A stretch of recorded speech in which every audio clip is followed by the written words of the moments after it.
This is the video clip for using AutoCAD solids to model the Hanover Pavilion, or the Japanese Pavilion at the Hanover exhibit from year 2000 by Sugar Group Band. It's a great application for lofts, so that's why we wanted to go over this.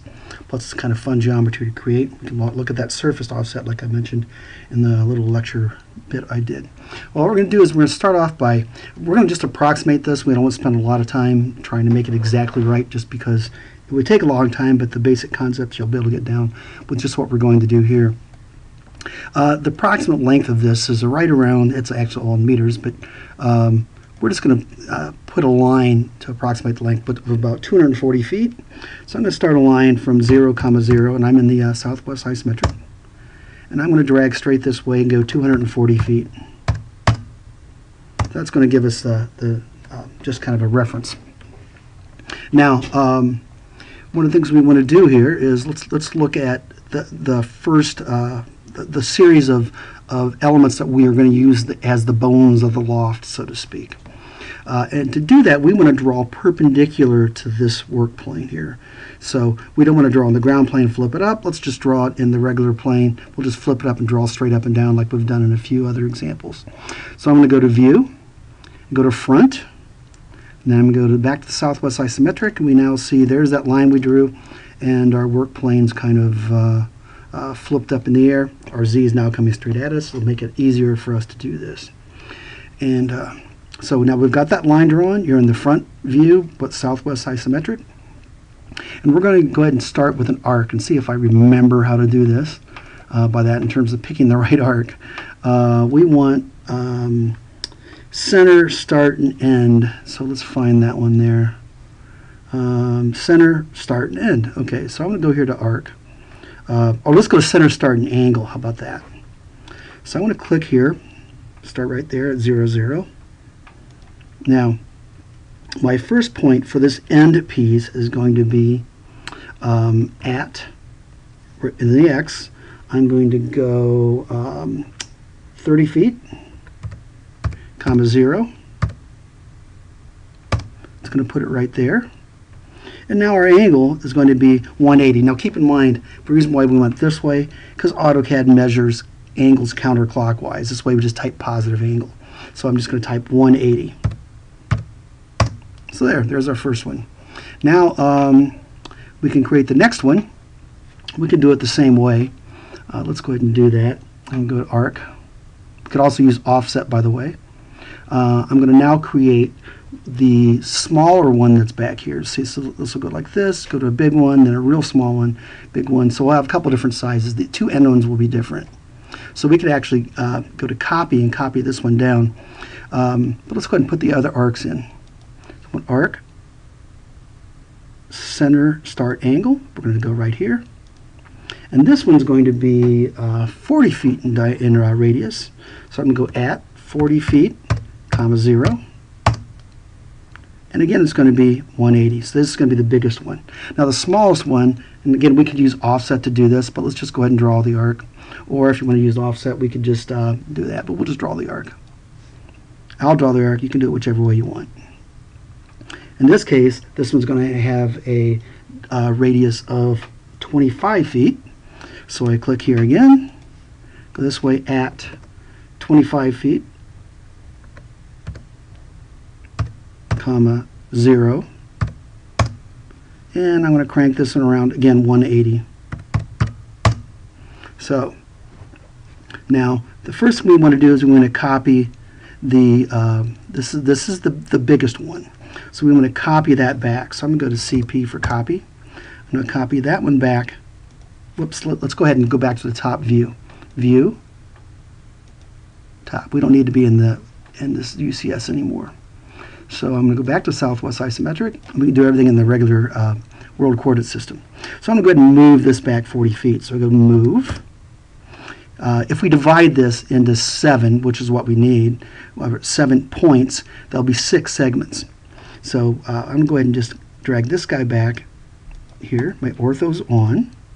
I'm going to go back 40 feet. Remember, it was 240 feet, right? Now I'm going to go back and copy the littlest one back. M for move. Click here. I'm going to drag this one back 80 feet. So this is the bigger one. It's going to be in the end. Then it goes to the biggest one, then sneaks back down to that one. So now the next one's going to be, I got to go to copy now. We won't do a move. I'm going to copy this one over 80 feet. And then we want to copy this one over 80 feet. There can be 40 feet spaces in between each of these. So CP for copy. My ortho's on, and I go 80 feet again. Now we're going to need another big one, the biggest of the bone elements. CP for copy. Click on this. I'm going to drag that one back 80 feet. Now the last one is going to be just another one, the in-between size one, because the end pieces are going to be a little bit bigger than these middle pieces. So I go to CP for copy. I'm going to click on this and just grab this endpoint and go down to there. And then I'm going to bother doing the math. So now if we look at it in the top view, we see we go medium size to big to small to big to small to big back to medium size. So this should be a close enough approximation of what this structure looks like, at least for understanding how lofts work. So now the next step is to go back to the southwest isometric and we get a lofted. Now one of the keys to lofting is picking in sequence. So here we go to solids, click on this, go to loft. It says select cross sections in lofting order. Okay, so I'm going to click here, then here, and you see it start to skin it, then here, then there, starting to look a little bit like it now, then here. You want to pick on the same side of the geometry too, by the way, into there. Okay. Now there's some options we have here, but we'll just hit enter, and now we can change settings, which will adjust whether it's ruled. For example, I'll hit S for settings, and we'll tell it, you know what, let's make it ruled. That's going to make it more straight. See that? It doesn't smooth it out. It doesn't curve it around like that. And almost every application will have these variations of some kind for lofts, so you can control what they look like. So I'm going to tell it OK. And now that we have our skin, there it is, I'm going to change my view from 2D wireframe to, come on, computer's running slow here again. There, let's go to X-ray and see what that looks like. Now what we're going to do is, in reality, is the little ones are probably a little too little relative to what the actual object is, but that's okay.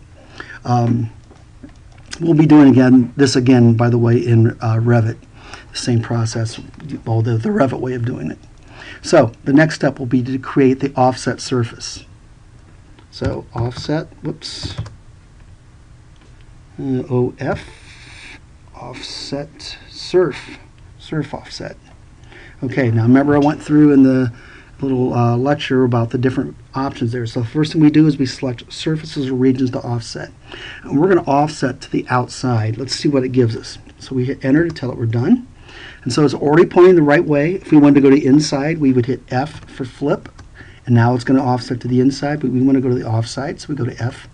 See, all you do is type the capital letter of the command option, F, to flip it out. Okay, so now we've told it we're ready to go there. We would hit S for solid. We don't want just two surfaces. We want them to be enclosed. Let's leave that off for the first, just to do it once like that. And I hit, I'm going to type a distance to say, I'm going to make it excessive. I'm going to go 8 feet. And now you see we have two surfaces. Okay, there's the two surfaces. But let's look at that solid option now. So I go OF for offset surf. It's going to give me the options here. Here we go, offset surf. And AutoCAD never used to be able to do this. Okay, select surface and regions to offset. We're going to click right here. Hit enter, tell it we're done. Selecting regions. It's going the right directions. Let's tell it S for solid. And we're going to give it a distance of not 8 feet, but let's go 2'6". And so I told it solid there, and it's going to have to do a little bit more math. But now you see what it's done. Now you see it's actually got a thickness to it. And if I click on that, go to properties, it will tell me that it is a solid. So I could come in, and there's that other little structure at the one end of it. We'll just create a quick box for that. Let's go to Home, Rectangle, and I'm just going to kind of put this in here. You probably saw this in the image. I have no idea about the dimensions, but just do something like that. I go back to Solids. I go to Extrude. Click on this. Enter. I'll drag it up to about right there. And then I can do a union, this, and that all combines. All one object now. It cuts it out. So you can do slices, you can do whatever all that kind of stuff on this. You can also do imprints. We haven't talked about those yet, but we'll make sure I throw those out as well.